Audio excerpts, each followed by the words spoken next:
카알 858기 폭파 사건 김현희 씨의 남편인 정모 씨가 지난해 2월 심장마비로 사망한 것으로 뒤늦게 알려졌다.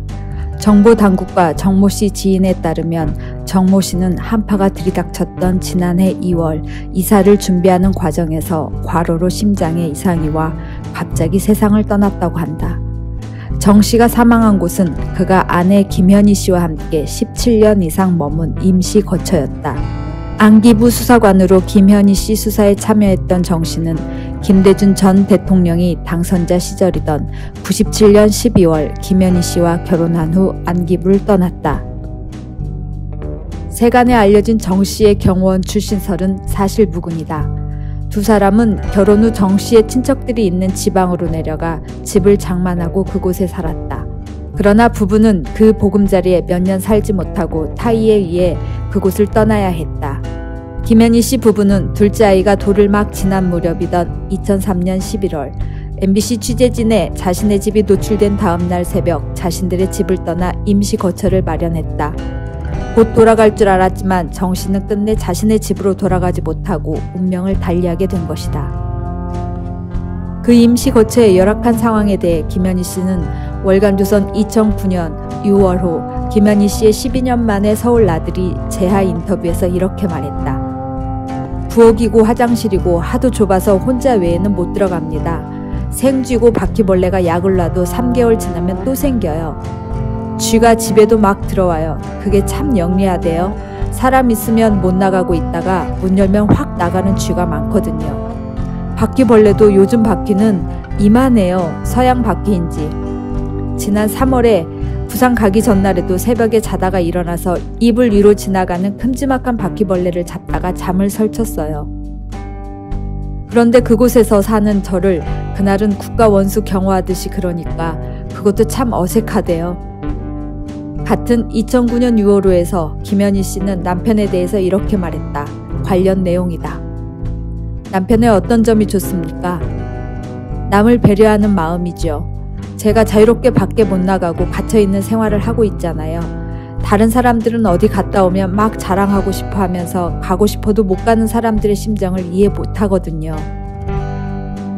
남편은 어디를 갔다 오면 토산품이라도 하나 사오든지 말 한마디라도 혼자 갔다 와서 미안하다느니 그런 말을 해요.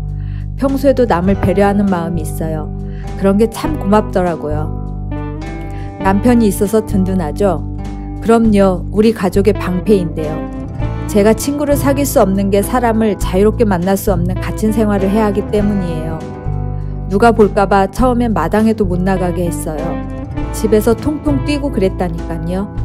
감옥 생활이죠. 지금 사는 곳에 와서도 보호라고 하지만 사실상은 감시죠. 남편은 그 과정을 너무 잘 아는 사람이니까 다행이죠. 어디를 가도 항상 보고해야 되고 경호원이 같이 따라다니고 다른 사람이라면 그 스트레스 때문에 1년도 못해서 이혼했을 거예요. 그런데 남편은 그걸 잘 아니까 이해를 해주죠. 그랬던 정 씨는 지금 아내 김현희 씨 곁에 없다. 월간조선이 뒤늦게나마 이 사실을 알리는 것은 일부 해외 매체에서 정 씨의 사망을 극단적 선택으로 접근하고 있는 점이 감지됐기 때문이다. 해외 일부 언론의 이러한 접근은 아마 그동안 김현희 씨가 좌파 정권에서 카알 858기 폭파 사건은 조작됐고 김정일의 공작 지시는 없었다는 대답을 직간접적으로 강요받아왔기 때문일 것이다. 정 씨의 지인들은 그런 접근은 정 씨를 모독하는 것이라며 지금까지 김현희 씨가 좌파 정부에 굴하지 않고 싸워올 수 있었던 것은 남편 정 씨가 든든한 남편으로서 버팀목으로서 지지해 주었기 때문이라고 말했다. 조합계 TV 시청자 여러분 안녕하십니까? 오늘 저희 사무실로 아주 반가운 분이 오셨습니다. 우리 김현희 선생을 소개하겠습니다. 네, 안녕하세요. 몇 년 만에 뵀는지 모르겠는데 한 2, 3년 됐죠? 예. 만에 뵀죠. 그동안에 여러 가지 일들이 많으셨는데, 저하고는 특별한 인연이 있습니다. 1989년에 우리 김 여사를 처음으로 인터뷰를 했죠. 예. 처음으로. 당시는 안기부입니다. 그죠? 예. 안기부 안가에서 나흘 동안 처음 인터뷰를 했는데, 그때 저는 북한에 대해서 별 관심도 없고 잘 몰랐어요. 왜냐하면 북한에 관한 이야기는 국가에서 제공하는 정보만 그냥 옮겨 실으면 되니까. 그런데 우리 김민희 선생을 그때 인터뷰를 하면서 북한 실정을 알게 되고 내가 얼마나 북한에 대해서 잘 모르는지를 그때 실감을 했습니다. 그래서 독자적으로 북한에 대해서 좀 알아야 되겠다 하는 계기가 되었습니다. VOA하고 인터뷰한 그 기사를 읽어봤습니다. 예. 워낙 뭐 말씀을 잘 하시니까 거기서 내가 인용하고 싶은 말이 하나 있었는데 자꾸 그 대한항공 폭파 사건이 김정일의 지시가 아니고 안기부가 자작극이라고 하는 데 대해서 그런 사람들은 진실을 알아도 진실을 싫어하니까 절대 받아들이지 않는다. 그런 말씀 하셨죠? 예. 그게 무슨 뜻입니까? 그때 당시에는 국제적인 그 조사가 이루어졌습니다. 한국에서만 한 것이 아니고, 그것도 미국이 직접 CIA가 와서 조사를 하고 결정적인 다 증거를 가지고, 조사해서 북한이 했다고 그리고 태우지원국으로 지정을 했는데, 그러니까 반미, 그러니까 친북 성향의 이런 단체들은, 그러니까 북한이 이 88 서울 올림픽을 앞두고, 그러니까 방해를 위해서, 서울 올림픽 방해를 위해서 헬기를 폭파해서 민간인을 이렇게 많이 살해했다는 그러니까 진실을 받아들이지 못하는 모양입니다. 예, 그게 받아들이기가 싫은 겁니다. 예. 그래가지고 좀 그들 입장에서는 아주 수치스럽고 그렇기 때문에 알면서도 받아들이지 않고 있는 것 같습니다. 간단하게 제가 설명을 드려야 되겠는데 우리 정치자를 위해서 느닷없이 2003년에 대한항공에 대해서 의혹을 제기하는 일대 캠페인이 벌어졌습니다. KBS, MBC, SBS가 다 특집 방송을 보내고 특히 MBC는 묵고 있는 집에까지 찾아와가지고 그걸 비춰주고 문을 똑똑 두드리는 그리고 안에서 목소리까지 나오는 걸 다 녹음해가지고 말하자면 북한 정권이 황장희 선생과 더불어 제일 죽이고 싶어하는 사람을 노출시키는 이런 이만한 걸 저질렀는데 그리고 이걸 또 국정원 과거사위원회에서 또 조사를 하고 그죠? 그 다음에 조사해서 조사하는데 아마 막 한 수십억 돈 썼을 겁니다. 그 보고서를 보면 이렇게 두툼한 보고서가 나왔는데 쓸데없는 한 200개 항목을 조사를 했어요. 내가 보니까. 그래도 결론은 김정일이가 한 것으로 나오니까 이걸 또 무슨 진실화해위원회가 글로 또 넘겼죠. 글로 넘기고. 그러니까 재판을 몇 번 받으셨냐면은 대한민국 법원에서 1, 2, 3, 국정원 과거사위원회에서 1분, 진실화해위원회에서 5분을 또 받으셨는데, 그래서, 이명박 정부 때, 이동보 선생한테 편지를 쓰셨지 않습니까? 그죠? 그게 이제 공개되면서 이런 상황이 이제 알려지고, 이명박 정부 때, 국정원에서 자체 조사도 하고, 검찰에서도 약간 조사를 한 것 같은데, 결국은 잘못한 게 없다. 이렇게 결론을 내린 거죠. 예, 그냥 수사를 하고 내사로 좀 무혐의처럼 해버렸습니다. 만약 요새 이른바 적폐청산 기준으로 이걸 조사를 하면은 아마 여러 명이 구속됐을 겁니다. 여러 명이 구속됐을 거예요. 이 국제적으로 다 공인되고 그래서 북한이 테러 지원국으로 지정도 되고 더구나 2002년 9월 17일 날 고이점미가 평양을 방문했을 때 김정일이가 그래 우리 납치했다. 그죠? 납치했다고 고백을 하고 김민희 선생이 증언한 다구치 야에코가 비로소 북한에서 인정을 하고 죽었다라고 함으로써 김정일까지도 인정한 그 사건을 뒤집기 위해서 완전히 언론이 동원되고 국가 권력이 동원되고 그리고 연계된 그 이른바 좌파단체, 신부들도 등장해가지고, 한 사람을 이렇게 전방위적으로 괴롭혔는데, 형사 책임지는 사람이 아무도 없다. 이러면은 곤란하다는 생각이 드네요.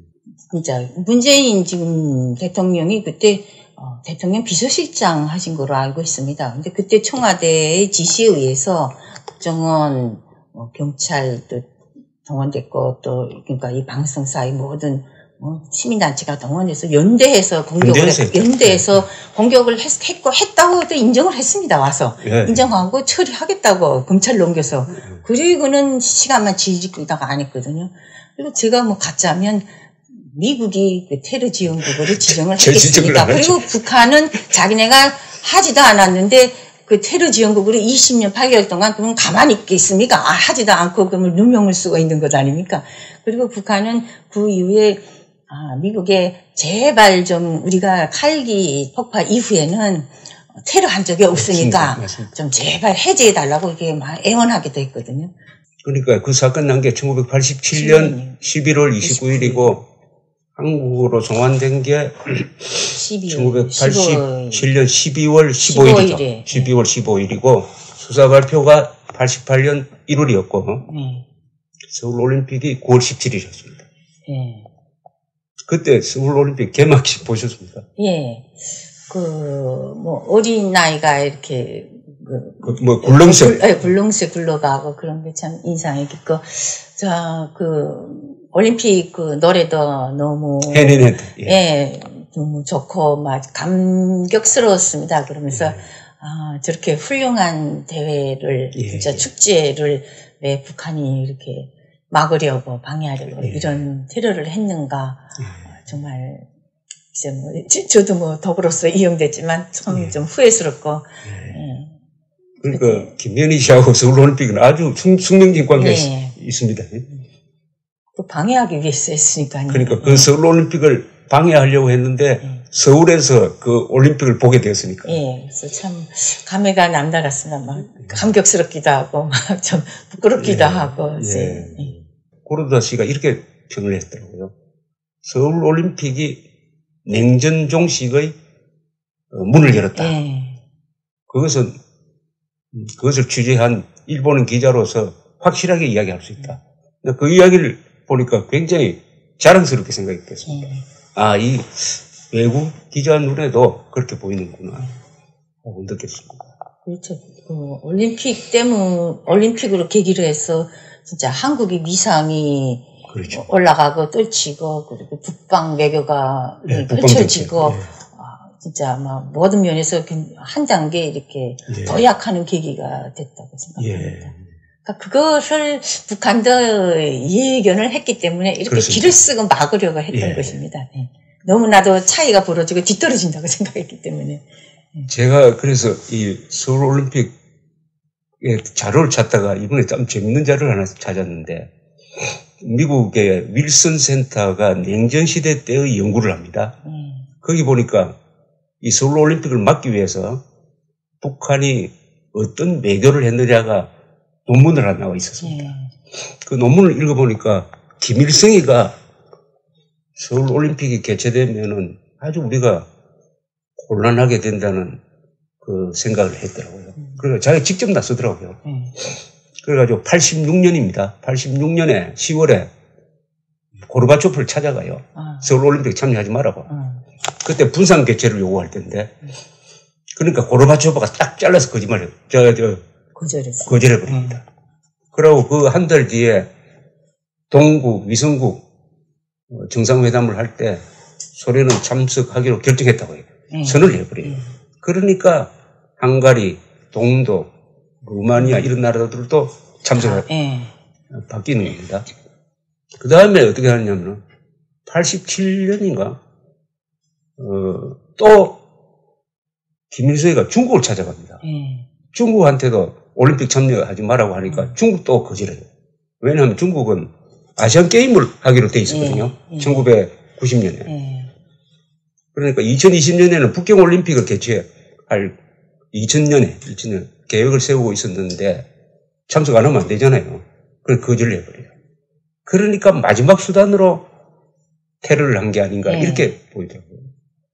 저도 그때 그러니까 북한 내부에서도 또 올림픽 이걸 하면 안 된다 하고 국민들한테 많이 선전하고 있었어요. 아, 있었군요. 네, 국민들한테도 이게 올림픽을 하면, 서울에서 올림픽을 하면 2개 조작이라고. 이게 두 개의 조선을 조작하니까 북한과 남한은 완전히 2개가 완전히 갈라지는 걸 그걸 책동하는 행위라 그러면서 막 그 강면 선전을 했습니다. 그래서 어렴풋이 국민들도 뭐 저게 나쁘다고 올림픽 하는 게 나쁘구나 하고 그렇게 생각을 하고 있었죠. 그리고 저는 또 홍장원으로서 또 중국에 나가 있었고, 그렇죠. 광주에 계셨죠. 광주에서 네. 그 뭐 신분증 그 부여받기 위해서 중국 광주에 있었는데 뭐 갑자기 그러니까 오라고 저만 소환을 시켜서 오라 그래서 갑자기 임무를 주고 딱 밀봉해서 준비를 했습니다.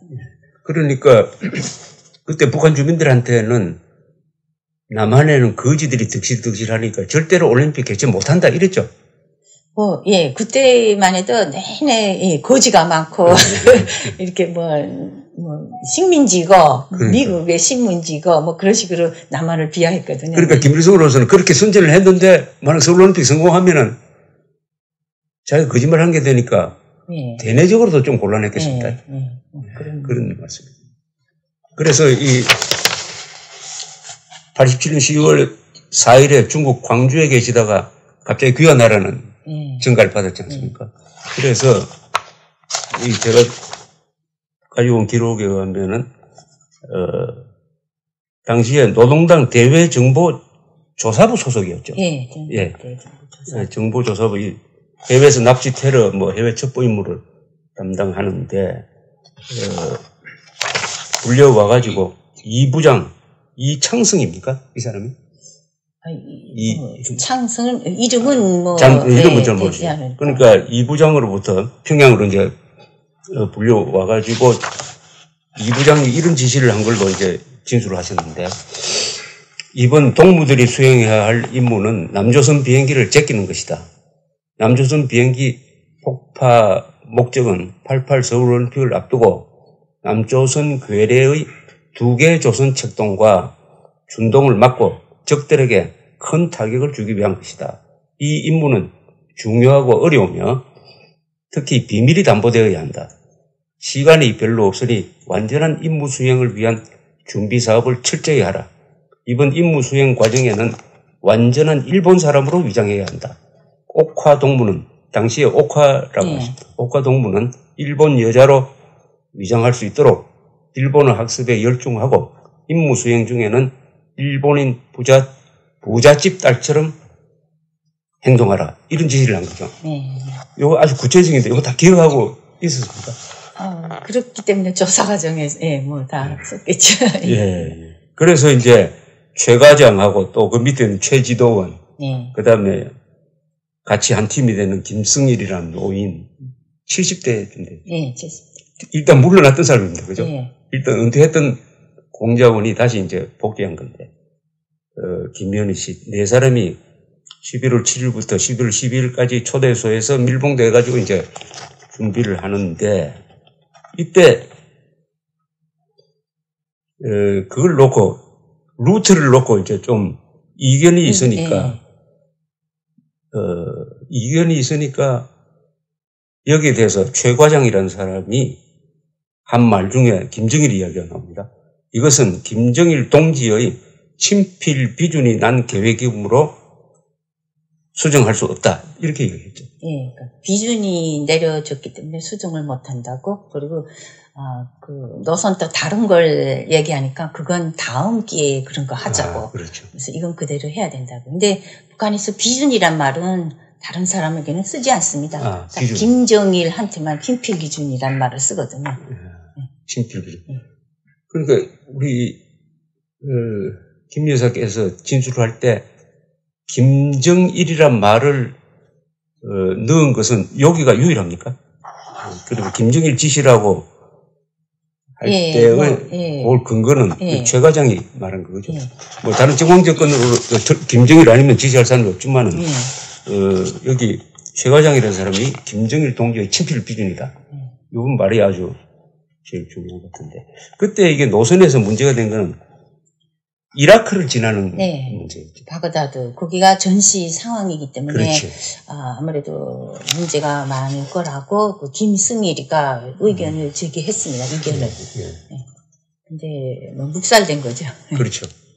그 바그다드에서 공항에서 이제 검색을 받고 우리 김 여사님하고 대화하면은 2개의 조선 책동이란 말을 많이 하시죠, 그죠? 북한이 그런 말을 많이 쓰죠. 북한이 그런 말을 씁니다. 근데 2개의 조선 책동이 한국 사람 들었을 때는 그게 무슨 말인지 잘 모르는데 이게 무슨 뜻입니까? 북한이 항상 뭐 신문에 선전을 합니다. 2개 조선이라는 건 그러니까 남한하고 북한을 완전히 분단시켜 놓는다 이겁니다. 완전히 예, 별개로 분단시켜. 통일을 원하지 않는다 이런 것처럼 그러니까 하나의 조국으로 통일을 원하지 않고 분단 국가를 완전히 남한과 북한 이렇게 분단 국가로 별개의 국가로 가는 것을 안 된다 이거죠. 예, 그걸 고착시키는 아주 그걸 우리한테다가 그러니까 이쪽 대한민국에 뒤집어 씌우는 거죠. 대한민국이 그걸 그렇게 하고 있다고 책동을 2개의 조선 책동으로 가고 하기 있다. 때문에 통일이 안 된다고 하나 책동. 그러니까 모든 건 북한은 뭐 테러를 하든 뭘 하든 자기 때문에 자신들이 그렇게 뭐 해서 잘못하는 게 아니라 모든 잘못은 다 상대 한국에 있다고 뒤집어 씌우는 겁니다. 이 말이 그것도 선전이죠. 그것도 하나의 선전이에요. 선전인데 이게 굉장히 중요한 게 여기 이제 대외 정보조사 부장 이모란 사람이 한 이야기도 보면은 남조선 비행기 폭파 목적은 서울 올림픽을 앞두고 남조선 괴뢰의 2개의 조선 책동과 준동을 막고 적들에게 큰 타격을 주기 위한 것이다. 여기서도 2개의 조선 책동이 나왔습니다. 그러니까 올림픽 막 서울에서 하는 거 방해하기 못하도록 저지하기 위해서 했고 또 뭐 공동 개최하자고 또 많이 애쓰지 않았습니까? 그러다가 그게 무산되니까 결국 너희가 이렇게 분단 국가로 우리 북한과 남한 분단 국가로 고착시키고 하는 책동이다. 그게 올림픽을 개최하는 자체가 그러니까 너희들 그 올림픽을 서울에서만 개최하니까 개최하니까 그거는 분단을 고착시키는 행동이다. 그러면서 뭐 비난을 하는 그런 말이라고 생각합니다. 이 2개의 조선 책동이라는 말을 이해를 해야 북한의 대남 전략을 이해할 수가 있는데 그때 북한이 공동 개최를 우리한테 제의했습니다. 했죠. 그러니까 23개 항목 중에 반은 평양에서 하자.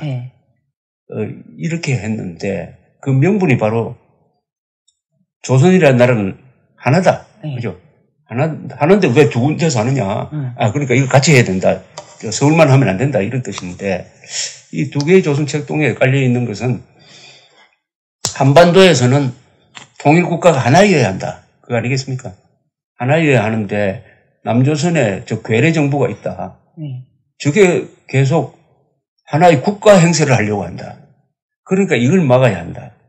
그래서 남한이나 북한이나 지금 민족사적 정통성을 놓고 한반도에서는 정통국가는 하나밖에 없다 하는 투쟁을 하고 있습니다. 우리 헌법도 북한 영토 대한민국 헌법 제3조에서 대한민국 영토는 한반도와 그 부속 도서로 한다고 함으로써 북한 지역까지 우리 국토로 선을 해버렸거든요.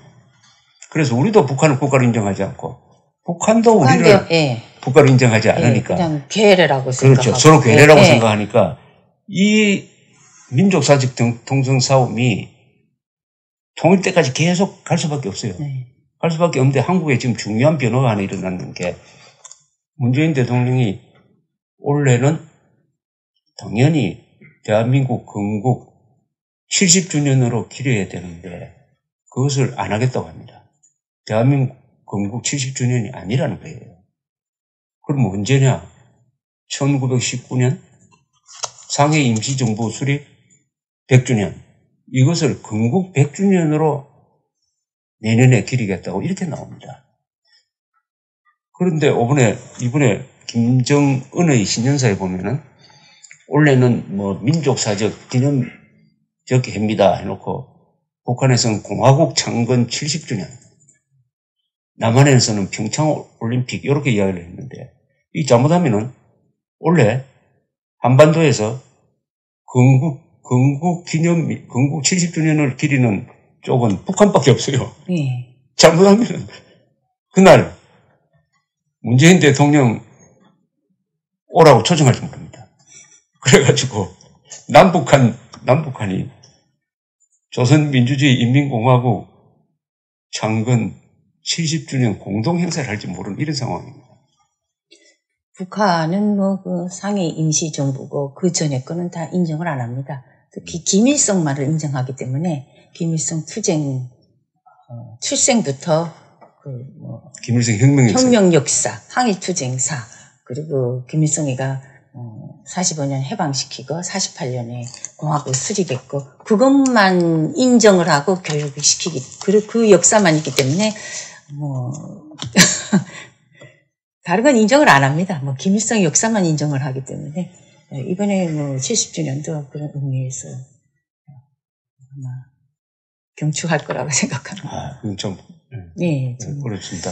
이 대한민국의 정통성, 민족사적 정통성, 대한민국만이 우리 2000년 민족사에서 유일한 정통국가고, 그러니까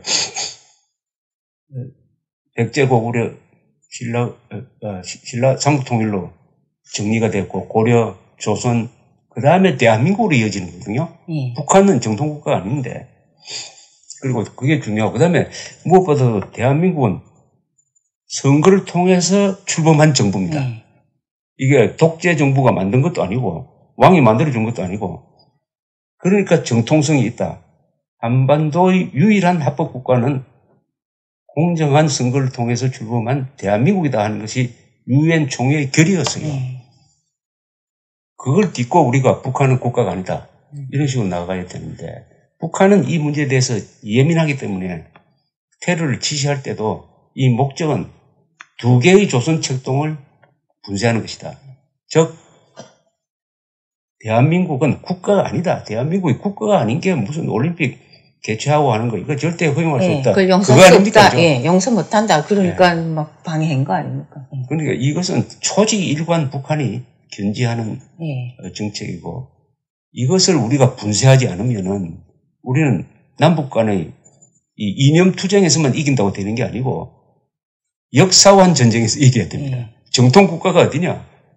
그러니까 7,500만 한민족을 대표하는 챔피언 국가가 대한민국이냐 북한이냐를 결정하는 건데, 북한은 이 문제에 대해서 철저하게 무장되어 있는데 한국은 대통령부터 여기에 대한 의식이 대한민국은 뭐 임시국가인지 뭐 마음대로 개조할 수 있는 국가인지 뭐 이렇게 되고 있어요. 우리 김현희 씨는 1987년 12월 아마 1일이죠. 바레인 공항에 나가신 게 12월 1일입니다. 12월 1일 딱 출국이 정지되고 바레인 경찰이 딱 에워쌌을 때 말하면 혁명을 위해서 죽음을 선택한 거 아닙니까? 예, 뭐 교육받은 대로. 교육받은 대로죠. 예. 또 뭐 남조선 혁명 투사로서 뭐 당연히 해야 된다고 생각했기 때문에. 그러니까 그런 의무감, 그동안 교육이 얼마나 무서운 거냐. 그러니까 혁명을 위해서 목숨을 던지면은 그 생명은 영원하다. 정치적으로 영원하다. 그걸 정치적 생명이라고 그러죠. 네, 정치적 생명. 그거 늘 교육받았어요. 그러니까 늘 그게 학교에서. 그러니까 정치 생명은 종교로 말하면은 내세입니다, 그죠? 내세의 그 영혼이 영원하다. 육체적 생명은 잠깐이지만 예, 정적 생명은 영원하다. 그래도 실감이 안 가는 게, 설마 그렇더라도 그거 가지고 그 아까운 목숨을 끊을 결심을 할 수 있을까 하는 생각이 들어요. 근데 그 당시에는 이 비밀을 지켜서 수령님의 권위를 보장해야 되는 게 최종 목표였기 때문에 딱 실패했을 때는 탈로가 났으니까 그거 실패 이렇게 깨물지 않으면, 자결 안 하면 후에 더 어렵다는 거, 비밀도 지키기 어렵고 더 곤란하다는 걸 알기 때문에, 더 힘들다는 걸 알기 때문에 그 방법밖에 선택의 여지가 없었습니다. 없습니다. 네. 아니 그 순간에도 이거 탈로가 나면은 수령님의 권위가 훼손된다는 생각이 듭니까? 그거는 쭉 오래된 세뇌 교육으로 인해서 자동적으로 그랬지만 잠깐 어머니 생각이 나거든요. 어머니 슬퍼하시는 모습이 또. 그 두 개가 아주 복잡했겠습니다. 네. 그 순간에 아주 뭐 간단한. 해야 되지만, 어머니 모습도 떠오르면서, 내 인생이 이렇게 끝나는구나. 뭐, 그런 생각이 잠깐 했죠. 그렇지만 뭐, 급박했던 상황에서. 몇 초입니다. 그죠? 몇 초 안 됐습니다. 그 상황에서 뭐, 더 이상 뭐 어쩔 수가 없었습니다. 그러니까. 그래도 깨물었습니다. 예. 깨물었는데 바로 깨물 때 옆에 있던 경찰관이 뺨을 때렸습니다. 어쨌든 덮친 것 같습니다. 저를. 그러니까. 그래가지고 금방 이렇게. 다 못 들어갔죠. 앰플을 꺼내고, 그러나 조금 들어 마셔가지고 막 경련을 일으켰다고 그럽니다. 글쎄, 옆에서 본 사람의 기록에. 정신을 잃었으니까. 마치 전기 쇼크를 줄 때 사람 몸이 막 튀듯이. 글쎄, 저는 기억이 없는데요. 네, 경련을 일으켰다는 그 일본 외교관의 그 기록이 있는데, 2003년에 참 나쁜 사람들이 그것도 기자라는 그 미명을 가지고 그때 일부러 살짝 깨물어가지고 자살 쇼를 한 게 아니냐라고 문제를 제기했죠. 그거 보셨어요? 예, 봤습니다. 참. 아니 사람이 의혹을 제기해도 어떻게 이런 식의 그러니까 왜 그때 죽지 않고 살았느냐 그래가지고 김정일을 곤란하게 만들고 하느냐 하는 걸 깔고 그것도 언론이 제가 이렇게 이야기를 하면 어떻게 됩니까? 예. 산 증인이 이렇게 왜 살았느냐? 칼기 북한이 한 칼기 진상을 밝히는 게 뭐 싫은 사람들이죠. 예. 그 죽었어야지 조용히 묻히는데 그렇죠. 남한이 여기 북한이 한 게 아니라 여기 대한민국 군사정권이 했다고. 안기부에 뒤집어 씌우고 일본에 뒤집어 씌우게 되는 뒤집어 씌워야 되는데 그게 할 수 없으니까. 그거를 의혹을 제기하는 사람보다도 더 황당한 사람이 바로 노무현 정부 때의 국정원이었죠. 그래서 이것까지 조사를 했습니다. 과연 정말로 앰플을 깨물었느냐 아니냐라고 국정원이 조사한 보고서를 제가 읽어봤는데 한 100개 이상의 항목 중에서 한 항목이 그런 몸에서 청산가리가 검출이 되었느냐 아니냐 그것까지 조사를 했습니다. 그래서 바레인 무슨 거기 가보니까 검출이 되었다. 검출이 되었는데 무슨 내장 뭐 어디에서는 검출이 안 되었다. 그거 좀 이상하다 해가지고 또 우리 수사연구소가 거기 또 의뢰를 해가지고 이럴 수도 있느냐. 어디에는 검출되고 어디에는 검출 안 되는 게 있을 수가 있느냐. 이것까지 조사를 했습니다. 그래가지고 토끼한테 아마 그 동물 실험도 한 것처럼 이렇게 돼 있어요. 이거는 완전히 1984년이라는 조지 오웰의 소설에서나 나올 수 있는 건데. 하여튼 그러나 우리 김면희 여사께서 대한민국에서 이렇게 살고 계시니까 김정은의 말로도 저는 멀지 않았다고 생각합니다. 이 문명 세계 전체를 상대로 또 북한 주민 전체가 아니잖아요. 그죠? 이제는 김정은 하니까. 김정은이 하고 70억 인류가 대결하는데 견딜 수 있겠습니까?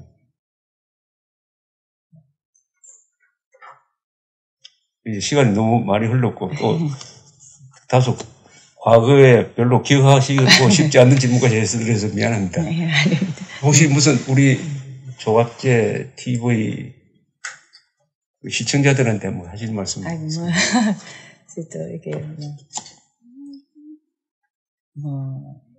진짜 대한민국을 지금 지키기 위해서 또 진실을 위해서 이렇게 조갑제 스승님께서 이렇게 진짜 연세가 많으신데도 이렇게 계속 꾸준히 노력하시는 데 대해서 진짜 감사드립니다. 우리 젊은이들 다른 분들이 진짜 이 대한민국을 위해서 더 동참을 해서 진짜 북한 조카 통일이 아닌 우리 대한민국이 이끄는 그런 통일을 위해서 노력해 주시기 바랍니다. 고맙습니다. 네, 감사합니다. 하여튼